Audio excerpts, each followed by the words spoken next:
ሰላም ያለው መንበርከክ ስትጀምር መስገድ ስትጀምር ሁሉ ጊዜ የሚሰግድ ሰው ሰግዶ የሚተኛ መልካ ሩፋኤል ጸልዮ ሰግዶ የሚተኛ ሰው ስለዚህ በመንፈስ መቆም ስንጀምር በመጀመሪያ ደረጃ ቀዳሚውና ትልቁ ሰይጣን ከማይችላቸው ነገሮች ውስጥ ሶስት ነገሮች ልንገራችሁ። አምልኮት ነው። ጸሎት፣ ስግደት፣ እቤት የምትሰግደው ስግደት። ለየት ስትሉ ወደ እግዚአብሔር አምላክ መቅረብ ስትጀምሩ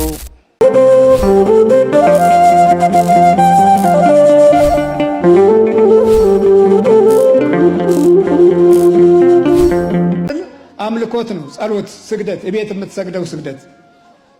ጧት 21 ማታ 21 አምልኮት። ጆሮዬን ክፈት፣ ልቦናዬን ክፈት፣ ውስጤን ክፈት ብለህ ስትማጸን የዚህ ጊዜ የሚወለደው ምኑ ይሆናል ማለት ነው? የበላኸው ከክርስቶስ ሥጋና ደም ጋር ስትገናኝ የበላኸው ይወለዳል። እየከዳህ ስትበላ የሚከዳ ልጅ ተጸንሷል። እየዋሸ ስትበላ የሚዋሽ ልጅ ተጸንሷል። እየሰረቅህ ስትበላ የሚሰርቅ ልጅ ተጸንሷል። አየህ፣ የምትበላው ይወለዳል። ቀምተህ ነጥቀህ ስትበላ ክደህ ስትበላ ከሃዲ ትወልዳለህ። የምትበላው ይወለዳል። እግዚአብሔር ምሕረቱን ያብዛልን። ለየት ስትሉ ወደ እግዚአብሔር አምላክ መቅረብ ስትጀምሩ ሶስት አይነት ጠላቶች ህይወታችሁን ይፈታተናሉ። አንደኛው ጠላት የራሳችን ክብር ነው። ሁለተኛው ጠላት ከውጪ የሚሰነዘርባችሁ የሰዎች ጥላቻ ነው። ሶስተኛው ጠላት ዲያብሎስ ነው። እነዚህ ሶስቱ ተዋጊዎች መንፈሳዊ ህይወትን በማዳከም ለዘመናት የቆዩና አንዳንዶቹም በእነዚህ ፈተናዎች መብዛት ምክንያት ተስፋ ቆርጠው ከእግዚአብሔር አምላክ መንፈሳዊ ዓላማና ፍላጎት ተለይተዋል። ሰላም ያለው መንበርከክ ስትጀምር፣ መስገድ ስትጀምር፣ በጌታ ፊት ራስን ዝቅ ማድረግ ስትጀምር፣ ከዛ ትህትናን ትለምዳለህ።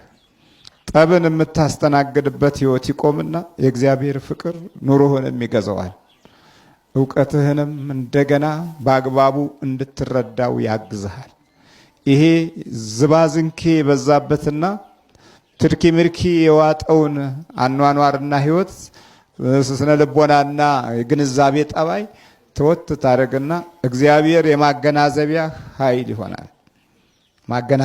ማገናዘብ ነው።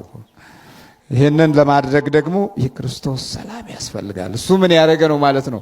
ሞትን የሻረ ነው። የዲያብሎስን ኃይል የሰበረ ነው። ቀድሞ የነበረውን የሰይጣን አገዛዝ ያጠፋ ነው። በመስቀሉ የሻረ ነው። በመስቀሉ በደሙ መፍሰስ ስጋውን በመቁረስ ለሰው ልጆች የሰጠውን ትልቅ የህይወት መድኃኒት በማካፈል ነው። ራሱ መድኃኒት ሆኖ ስሙም መድኃኒት ሆኖ ድርጊቱም መድኃኒት ሆኖ ሰላማችንን ከውስጥ እንድንጀምር ባረከን። ከውስጥ ነው። አሁን የሰው ልጅ ትልቁ ውጊያ ከውስጥ ነው። የዲያብሎስም ትልቁ ውጊያ ከውስጥ ነው። ከውጭ ያለውን የምትላቸውን ከውጭ የሚመጡትን ውጊያዎች መጀመሪያ የሚጠናቀቁት ከውስጥ ነው። ከውስጥ ያሉ ክፋቶች ተጠናክረው ወደ ውጭ ሲወጡ ጠቅላላ ሁለንተናዊ የሆነ ቀውስ የሚታይብን እንሆናለን።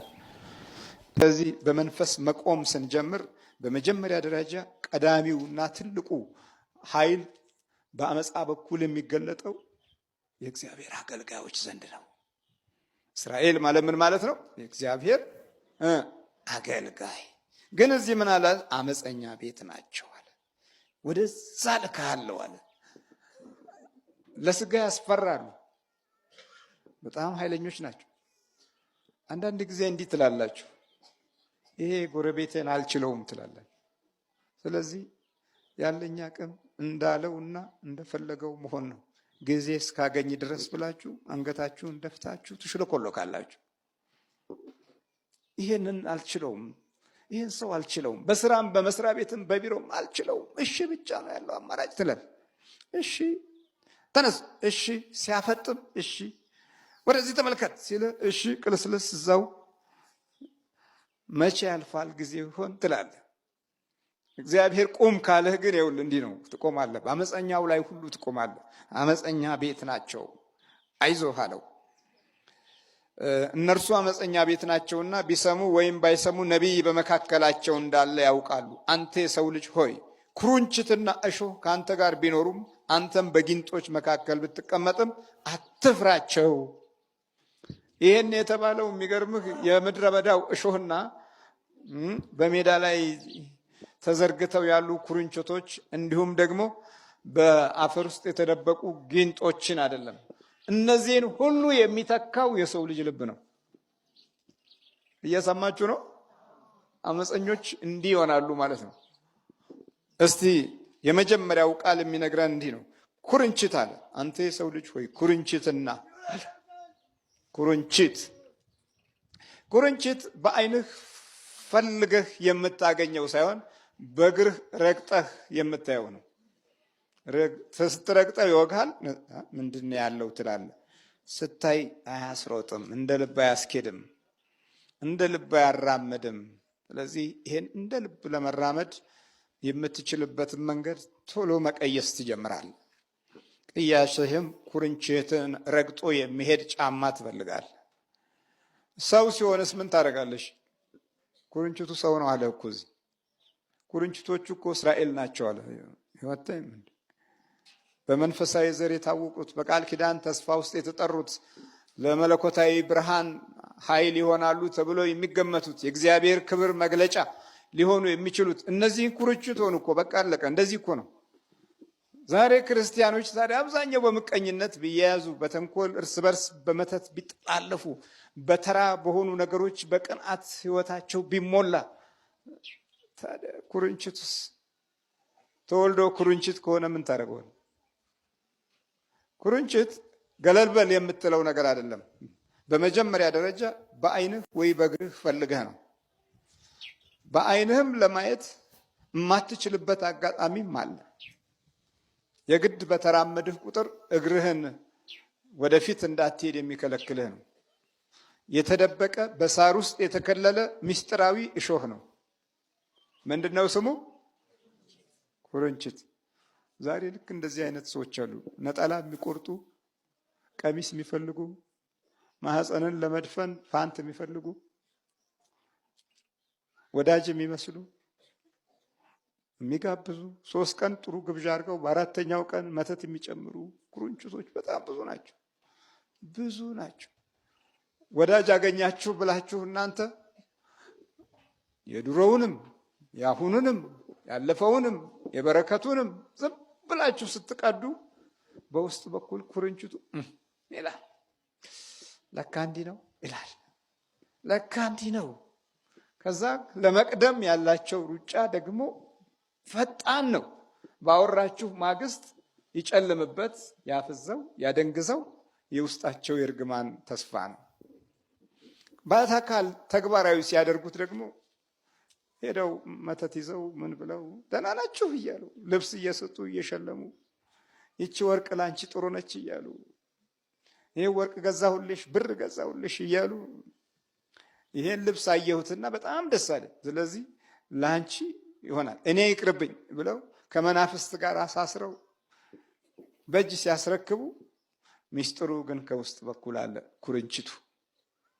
ኩርንችቱ አለ። በቃ ቅናቱ ሲገለጥ የቅናት መግለጫው ዛሬ መተት ሆኗል። በቃ ወደ ፍርድ ቤት ወደ ሕግ እዛ አይቻልም። ዋጋው ከፍ ያለ ነው። ስለዚህ በ2 ብርና በ3 ብር ሰይጣን እያለ ምን ችግር አለ? በትንሹ ገንዘብ በትንሹ ማክሰር ማድቀቅ ከተቻለ ያን ያህል ተጉዞ ከሕግ ጋር ምን አደራደረው? ስለዚህ ዛሬ ብዙ ሰው ክፋቱን የሚገልጥበት ኃይል ከልቡ ውስጥ የመነጨው የኩርንችቱ ጠባይ ነው። ይኸውላችሁ እግዚአብሔር ሕዝብ ነው ኩርንችት የሆነው። በተስፋ ውስጥ የጠራው ወገን ነው ኩርንችት የሆነው። ዛሬ እርስ በርስ የሚጨካከነውና የሚነካከሰው ክርስቲያኑ ነው። መከራውን አይቶ በስደት ውስጥ እንኳ የማይስማማ የሚጣላው ክርስቲያኑ ነው።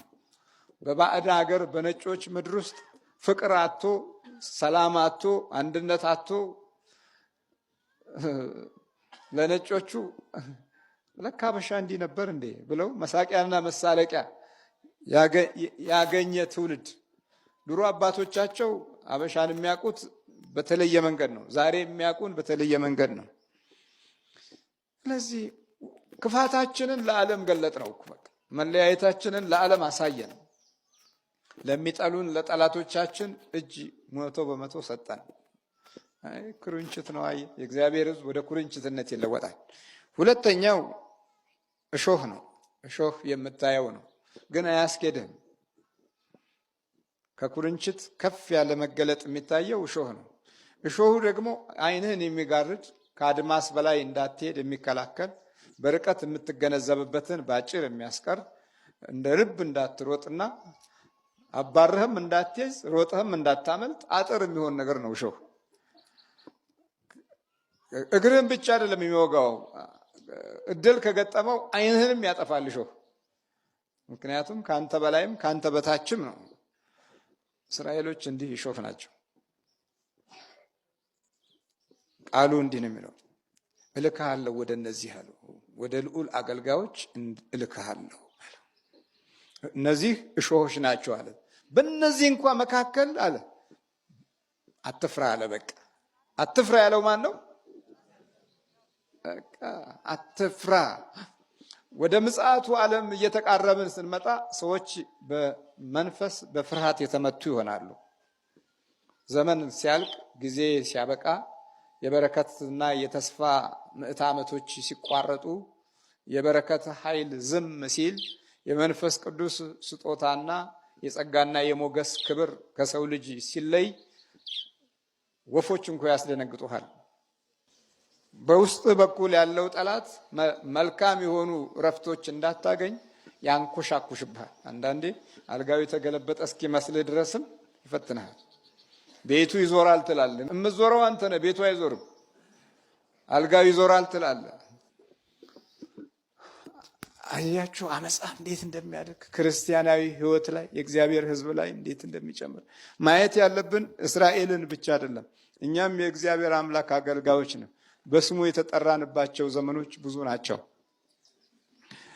የዛሬውን አይበለውና ዛሬ እነ ኃይሉ እነ ከበደ እነ ታደሰ ድሮ ወልደ ማርያም ገብረ ማርያም ኃይለ ሚካኤል ነበሩ። እነ ደቁሴ እነ ጨፍልቄ እነ አብዮት ድሮ የሚጠሩበት ስም ሌላ ነበር፣ የእግዚአብሔር ስም ነበር። ቀስ በቀስ እየተንሸራተትን አመፃችን ሲጨምር በዓለም እየተጠራን መጣን። ሁለት ስም ይኖረናል። ሲሞት የክርስትና ስሙ፣ ሲኖር የዓለም ስሙ። በቃ ለሁለት ተከፈለ ስማችን። አንዳንዱ የክርስትና ስሙም ጠፍቶት እንደገና ስም አውጡልኝ ብሎ ዳቦም የሚያዘጋጃል። ጠፍቶት መላው ጠፍቶት በቃ እና ስም አውጡ ይላል። ከውጭም ሀገር ሲደውሉ ክርስትና ስምህ ማን ነው? ስምህ ሮዛ ነኝ። ክርስትና ስም? አዎ ሮዛ ነኝ። እንዴ አረ እንደዚህ ብሎ ስም የለም። የክርስትና እኮ ነው የመጀመሪያው ነው እንዴ? እሱን አላቀውም ይሉሃል። እኔ ከበደ ብላችሁ የምትጸልዩ ከሆነ ምን ዋጋ አለው? እኔ አሸብር ብላችሁ የምትጸልዩ ከሆነ እኔ አሸብርን ማረኝ። እንዴ ስም አሸብር ሆኖ እንዴት ይምርሃል? እንዴት ነው ነገሩ? አሸብር ብለህ የክርስትና ስምህን ትተኸዋል። ለሁለት የተከፈለ ዓለም ሆነና ቁጭ አለ። ይህንን የድግምቱን አካሄድ የሄዱት ግን የዚህ መንፈሳዊውን ኃይል ከውስጥህ እንዳትለምደው ካደረጉት አንዱ ግን ያው አመፃ ከቤተ እግዚአብሔር መጀመር መቻሉ ነው። ከዛ ሰው ከዚህ ከእምነቱ በኩል ያለውን ኃይል እየተወውና እየሸሸ ሲሄድ ኩርንችትና እሾህ እየጨመረ መጣ። የወደፊት የአድማስ እይታዎቻችን እየተቋረጡ ድሎቻችን እየተከለሉ መጡ። ሌላው ሶስተኛው ጊንጥ የሚለው ነው። በጊንጦች መካከል ብትቀመጥ አትፍራቸው አለ። ጊንጥ ተንቀሳቃሽ ናት። አንዳንዴ የሚገሉ ጊንጦች አሉ። 12 ሰዓት የሚለበልቡ ጊንጦች አሉ። 24 ሰዓትም የሚያቃጥሉ ጊንጦች አሉ። አይነት አላቸው። ለ12 ሰዓት የሚለበልቡም ጊንጦች በነደፉት ቦታና ሁኔታ ላይ የሚወስነው ይሆናል። 24 ሰዓት የሚያቃጥሉ ጊንጦችም አሉ። መርዝ ሆነው በደንብ የሚገሉ ጊንጦችም አሉ። ታዲያ ዛሬ ማን ነው የሰው ጠላቱ? ማ ሆነ? ሰው አይደለን? አሁን የምትሰሙት ከዚህ ቀጥሎ ያለው ሁኔታ ሰዎች በተፈጥሯቸው ብቻ ያገኙት ሳይሆን ከጠላት ጋራ ህብረት ፈጥረው ህልውናችንን የተፈታተኑት የራሳችን በአርአያ ሥላሴ የተፈጠሩት ዘመዶቻችን፣ ጎረቤቶቻችን፣ ወገኖቻችን ከደማችን ደም ከስጋችን ስጋ ከአካላችን አካል ያላቸው ሰዎች ናቸው። ግደለው የሚለውን ጭካኔ ዲያብሎስ ብቻ የተማረው ትምህርት አይደለም። እሱ ልክ ነው፣ ዓላማው ነው። ግን የሰው ሲጨመርበት ግድያው ይጨምራል ማለት ነው። ሰው ከጨከነ ዲያብሎስ ስራው ለምን አይበረታ? ይሄ ነው ማስተዋል ያለብን። ይሄ ነው። በፊትም ዲያብሎስ ጨካኝ ነው። የሰው ሲጨመርበት ሁለት አይነት ጭካኔ ይሆናል። የቤተ ዘመድ ደግሞ ሲሆን በስመ አብ በጣም ችግር ነው። የቤተ ዘመድ ሲሆን ደግሞ አብሮ ያን ያህል የስጋ ዘመድ የደም ዝምድና የነፍስ ውህደት ያለው አካል ሲጨክን አስበው ከዚህ በኋላ ያለው የመናፍስት አገዛዝ እንዴት እንደሚጠብቅ እንዴት እንደሚበረታ። ስለዚህ አትፍራ አለው ሕዝቅኤል። ከዛ በኋላ አልፈራም። እግዚአብሔር ስሙ የተመሰገነ ይሁን። በእስራኤል ፊት ቆመ። በቃ ድንግል ማርያምንም አለ አያት። እሷንም ሳይከፍት ገባ ሳይከፍትም ወጣ አለና የጌታችንን መወለድ ተነበየ። ብዙ ሰማያዊ ሚስጥራቶችንም አወቀ። አመፀኛው እስራኤል ፊት ቆሞም ድካማቸውንና አመፃቸውን ውርደታቸውንም ገለጸ። ስለዚህ ሕዝቅኤል መንፈስ ገባብኝ ሲል የእግዚአብሔር መንፈስ የሰው ልጅን ሕይወት ይፈልጋል ማለት ነው። እና ሕይወታችን የስጋችን አኗኗር የመንፈስ ጦር ሜዳ ነው። ስለዚህ ሰው በእግዚአብሔር መንፈስ መኖር ወይም በክፉ መንፈስ መኖር ግዴታ ነው። ገለልተኛ የሆነ ሌላ ዓለም የለውም። ሰው ከሆነ ወይ የእግዚአብሔር መንፈስ ወይም ክፉ መንፈስ አሊያም ሁለቱም የሚፋለሙበት አካል ይሆናል። አሁን ወደዚህ ስለመጣችሁ የሁለት አካል ፍልሚያ ይታይባቸዋል። የእግዚአብሔር መንፈስ በቀኝ የክፉ መንፈስ በግራ ይፋለማሉ። እናንተ በመሃሉ የምታመልጡበትን ኃይል የሚሰጠን ስማ የሚለው ነው። ብላ አይደለም ያለው። ምንድን ነው ያለው? ስማ ነው። ካሉት የህዋሳት ክፍሎቻችን ውስጥ ትልቁን ቦታ የተሰጠው ጆሮ ነው። በዚህ ነው። ከዛ በኋላ ሌላውን የምናከናውነው በዚህ ነው። እግዚአብሔር ቅድሚያ በተፈጥሯችን ውስጥ ሲሰጥ ጆሮአችንን እግራችን ውስጥ አላደረገውም። እዚህ ጋር ነው ያደረገው። አንቴናችንን አስተካክሎታል እሱ። ስለዚህ ልክ በመስማት ውስጥ ነው ያለው ለውጥ። በመስማት ውስጥ ነው እንጀራህ የተመሰረተው። በመስማት ውስጥ ነው ኑሮህ የተገነባው። በመስማት ውስጥ ነው ትምህርትህ የተሻሻለው። ስለዚህ ስማ ሲለው መንፈስ ገባ። ከመንፈስ ቅዱስ ጋር መስማት ጀመረ። ከመንፈስ ቅዱስ ጋር መስማት ካልጀመርን ጊዜው አይታየንም፣ ዘመኑ አይታየንም። ስለማይታየን ሁል ጊዜ ተስፋ እናወራና እዚህ ጋር ይጨልማል። መሪዎች ይሄ የመንፈስ ቅዱስ እርዳታ ያስፈልጋቸዋል። የሚናገሩትን ለመተግበር የሚያወሩትን እና የሚያቅዱትን እቅድ ወደ ፍጻሜ ለማምጣት መንፈስ ቅዱስ ያስፈልጋቸዋል። አንፈልግም ካሉ የሚያወሩት በሙሉ ውሸት ይሆናል። ሌላ ምንም ማረጋገጫ አያስፈልግም። በተስፋ የንቁት ቃላቶች የተሞሉ የአብዮት ዘመን አሳልፈናል። እንዴት ወርቃማ የሆኑ ድምፆች፣ ዘመናዊን ትውልድ ልብና ሕሊና የሚማርኩ ቃላቶች ተሽጎድጉደውልን አንዳንዴ ወረቀት የማይችላቸው ሁሉ ነበሩ ተስፋዎቹ። ግን አንዱም የለም። ምን አለ ትንቢተ ሆሴዕ ምዕራፍ 2 ላይ አባብላታለሁ እምቢ ስትለኝ ነፍሷን ወደ ምድረ በዳ ወስዳታለሁ። አሁንም እምቢ ስትለኝ መንገዷን በእሾህ ዘጋለሁ። በመጨረሻ እምቢ ስትለኝ መንገዷን እንዳታገኝ ቅጥር እቀጥርባታለሁ። ምን አለ? በቃ ምንም መንገድ የለም ማለት ነው። ቅጥር እቀጥርባታለሁ አለ። አለቀ። ልክ እንደዚህ ሆነና ቁጭ አለ የሰው ስርዓት። ቅጥር ቀጠረበትና ቁጭ ሲል ያለው የነበረው ትልቁም ትንሹም የፎከረውም ያመለጠውም የበላውም የጠጣውም ዝም አለ። አየህ እንዴት እንደሚዘጋ። እዘጋለሁ ይላል እኮ እግዚአብሔር። ምንም መንገድ የለም። መንገድ የለም ካለ መንገድ የለም። የቻይና ቡልዶዘር አይከፍተውም። የአሜሪካ ታንክም አይጥሰውም። መንገድ የለም። የለም ነው በቃ የለም። እግዚአብሔር ስሙ የተመሰገነ ይሁን። ሰይጣን ከማይችላቸው ነገሮች ውስጥ 3 ነገሮች ልንገራችሁ። አንደኛ ንጹህ የሆነ አምልኮ ወደ እግዚአብሔር አቅርባችሁ በመሃል መግባት አይችልም። ተረካቢው ጠባቂ መላካችሁና እግዚአብሔር ብቻ ነው። ሁለተኛ ሱባኤ በምትገቡበት ሰዓት ማደናቀፍ አይችልም። ሱባኤ ውስጥ ገብቶ ህልምም ማጭበርበር አይችልም። ጸሎትም ማስተጓጎል አይችልም። ሱባኤ ማለት እናንተና እግዚአብሔር ልታወሩ ሲም ካርድ ገዝቶ ኔትወርክ እንደመክፈት ነው የሚቆጠረው። በጣም በቃ ወዲያውኑ መልስልኝ እግዚአብሔር ሆይ ብላችሁ አይምሯችሁ አንድና አንድ ያንን ጉዳይ ብቻ እያሰባችሁ ነው የምታወሩት። ስለዚህ ከትክክለኛው ዓለማውያኖች ዩኒቨርስ ከሚሉት እኛ ደግሞ እግዚአብሔር ፈጣሪ ከምንለው ጋር ነው የሚያገናኘው ሱባኤ። አርምሞ ማለት ጸጥ ብሎ ከእግዚአብሔር ጋር ማውራት። እነዚህ ሁለት። ሶስተኛ ነገር ደግሞ ምንም በቃ ሰይጣን ጣልቃ የማይገባበት ነገር ቢኖር ምንድነው? ነፃ ፈቃዳችሁን ለጠባቂ መላካችሁ ስታስረክቡ በነፃ ፈቃዳችሁ ተጠቅማችሁ እንደፈለጋችሁ ስትሆኑ አይደለም። ተረከበኝ በቃ በእኔ ላይ ስራብኝ፣ አገልጋይም ልሁን ምንም ልሁን በቃ ነፃ ፈቃዴን ሰጥቻለሁ፣ አንተ እኔ ላይ እንደፈለግ ስራ ስትሉት በፍጹም ሰይጣን መስራት አይችልም። እዛ ላይ የተረከባችሁ ማን ስለሆነ? መልአክ ስለሆነ። በተዘዋዋሪ መንገድ የስለት ልጅ ከሆናችሁ ማለት ነው፣ ለእግዚአብሔር የተሰጣችሁ ከሆናችሁ ማለት ነው። ሁልጊዜ ባህሪያችንን፣ ጸባያችንን፣ ሁሉ ነገራችንን መንፈሳዊ ህይወት ውስጥ እንክተተው። መንፈሳዊ ህይወት ውስጥ የሆነ ባህሪ፣ ጸባይ፣ አኗኗር ዘይቤ አጠቃላይ በሙሉ ኪሳራ የለውም፣ ፍሬያማ ነው የምንሆነው። እና አንዳንዴ የሆነ ነገር ሲዘጋጋባችሁ የሆነ የምትስቁበት ደስ የሚል ነገር ሊመጣ ነው ማለት ነው።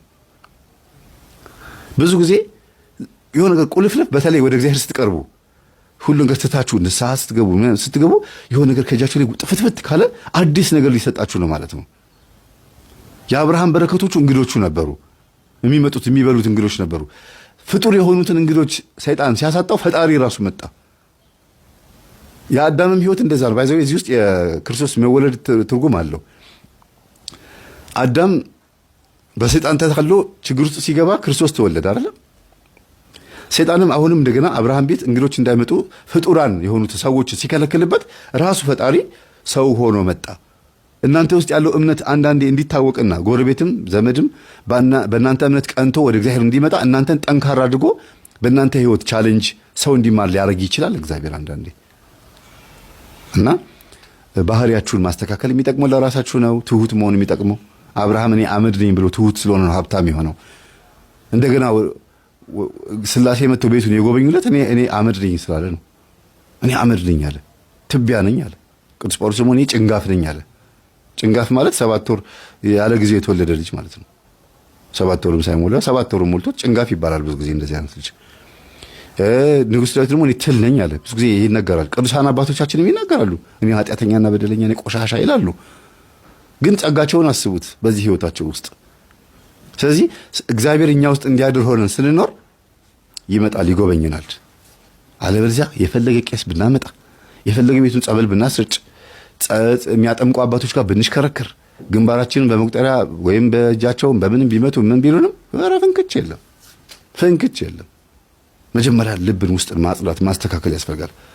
መጥፎ ባህሪ ማስተካከል፣ እንድንጎበኝ ሆነን ማስተካከል። ሲመጣ እነሆ በደጅ ቆሜ አንኳኳለሁ፣ የሚከፍትልኝ ቢኖር እገባለሁ፣ ከሱ ጋርም እራት እበላለሁ ያለው ክርስቶስ እኮ ለዚህ ነው። የሚከፍትልኝ አንኳኳለሁ ሲል ልብን ነው። የሚከፍትልኝ ቢኖር ማለት የሚፈቅድልኝ ቢኖር ማለት ነው። እግዚአብሔር ናገባ ብላችሁ ተፈቅዱለታችሁ ሲመጣስ መቀመጫ አለ? ቤቱ ሽቶ ነው የሚለው ልባችሁ? ቂም ግማት አለው። በቀል፣ ተንኮል፣ ኩርፊያ ግማት አለው። ምቀኝነት ግማት ነው። የዚህ ተቃራኒ ደግሞ የዋህነት፣ በጎነት፣ ቸርነት፣ ደግነት፣ ቅንነት የሚባሉ ደግሞ ሽቶዎች፣ መዓዛዎች ናቸው። የትኛው ነው ልባችን ውስጥ ያለው መዓዛ?